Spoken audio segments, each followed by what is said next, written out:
तो बच्चे हम बात कर रहे थे कार्डियक जो स्कैनिंग है उसके बारे में।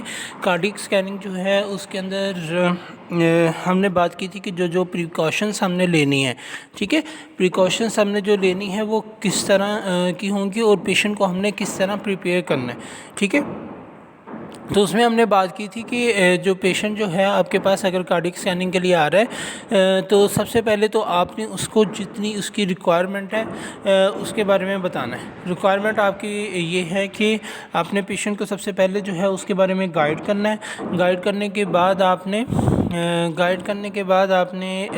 पेशेंट को गाइड करना है। गाइड करने के बाद आपने उसको जो है टेस्ट के बारे में बताना है, ठीक है। उसको मेडिसिन के बारे में बताना है। मेडिसिन किस चीज़ के बारे में, जैसे कि हमने बात पहले जिक्र की है कि हम अगर 64 स्लाइस की मशीन के ऊपर, मोस्टली हमारे फैसलाबाद में 64 स्लाइस है, अगर इसे ज़्यादा की मशीन है तो फिर उसमें इसकी ज़रूरत नहीं होती।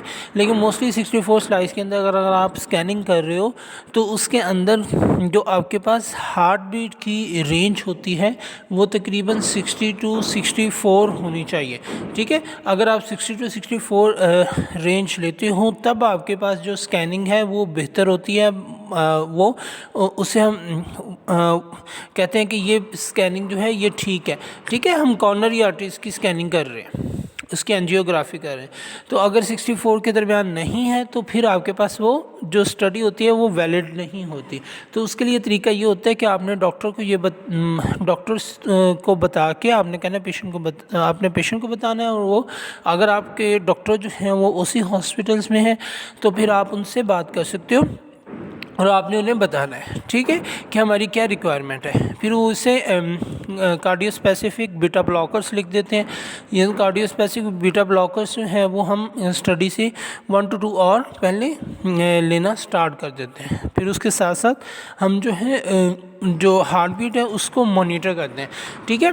ऐसा नहीं होता है कि ये स्टडी कंटिन्यू, ये बहुत सेंसिटिव थोड़ी सी स्टडी होती है, इसलिए आप इसको पेशेंट को आप लटाते हो और उसको थोड़ी देर मॉनिटर करते हो। मॉनिटर करने के बाद आप उसकी स्टडी को परफॉर्म करते हो। इस वजह से इस स्टडी को थोड़ा टाइम लगता है, ठीक है। तो उसके अलावा आपने जो चीज़ों का ख्याल रखना है वो वही हैं जो आपके पास नॉर्मल कंट्रास्ट स्टडीज़ के लिए है। नॉर्मल जितनी भी चेस्ट स्टडीज़ के लिए प्रिपरेशंस हैं, आर्टिफैक्ट्स का आपने ख्याल रखना है, क्लॉथ चेंज करवाने हैं। पोजीशन करने के बाद, पोजीशनिंग में इसकी पोजीशन में सिर्फ इतना फ़र्क होता है कि हम पोजीशन करने के बाद हम पेशेंट को साथ ही लगाते हैं लीड्स क्या होती हैं आपके पास? लीड्स जो है वो आपके पास हार्ट बीट को चेक करने के लिए, ईसीजी को देखने के लिए हमारे पास लीड्स होती हैं। 3 तरह की मोस्टली आपके पास होती हैं। उसमें आपके पास उसके ऊपर निशान लगे होते हैं और आपको इजीली पता चल जाता है कि कौन सी कहाँ पे लगानी है, ठीक है। तो उन लीड्स को आपने वहीं रहने देना है, उसके साथ ही आपने स्कैनिंग करनी है, ठीक है। तो उसके बाद आपके पास आ जाती है बच्चे बात ये कि नेक्स्ट जो स्टेप है वो क्या है। नेक्स्ट स्टेप है हमने स्कैनो लेना है। स्कैनो हम कहाँ से कहाँ तक लेते हैं? स्कैनो इसका सेम है जिस तरह हम लंग्स का लेते हैं, ठीक है। लंग्स की एपिसिस से ऊपर हम रखते हैं जो स्टार्टिंग पॉइंट होता है, और उसके बाद हम इसको एंडिंग करते हैं बच्चे इसके डायफ्राम से बिलो पे, ठीक है। तो ये हमने स्कैनो ले लेना है। स्कैनो लेने के बाद आपके पास आएगा कि आपने इसकी स्लाइसिस कितनी बनानी है। तो सबसे पहले आपने याद रखना है कि कॉर्नरी एंजियोग्राफी के लिए करने से पहले हम उसकी कैल्शियम स्कोरिंग करते हैं। कैल्शियम स्कोरिंग का प्रोटोकॉल होता है, वो चलता है। तो उसके बाद अगर वो आपको ओके मिले तो फिर आपने कंट्रास्ट लगाना है, और कंट्रास्ट लगाने के बाद आपने क्या करना है, इस स्टडी को परफॉर्म करना है, ठीक है।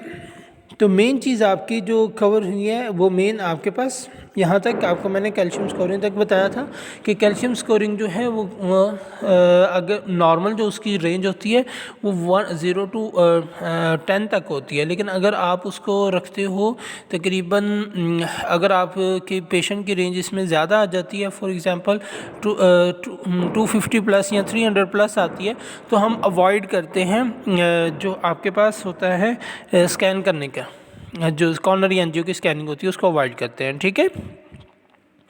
तो उसके बाद अब बच्चे आपने जो कंट्रास्ट होता है, कंट्रास्ट जो है बच्चे 120 ml, और उसके साथ साथ नॉर्मल सलाइन भी होता है जो कि 100 के करीब होता है। उसमें से कुछ। अच्छा, एक और चीज़ यहाँ पे टेक्निकली पॉइंट ऑफ व्यू से आती है, वो ये कि आपके पास जो नॉर्मल लाइन है हम लगाते हैं उसकी क्या ज़रूरत है और वो क्यों लगाते हैं।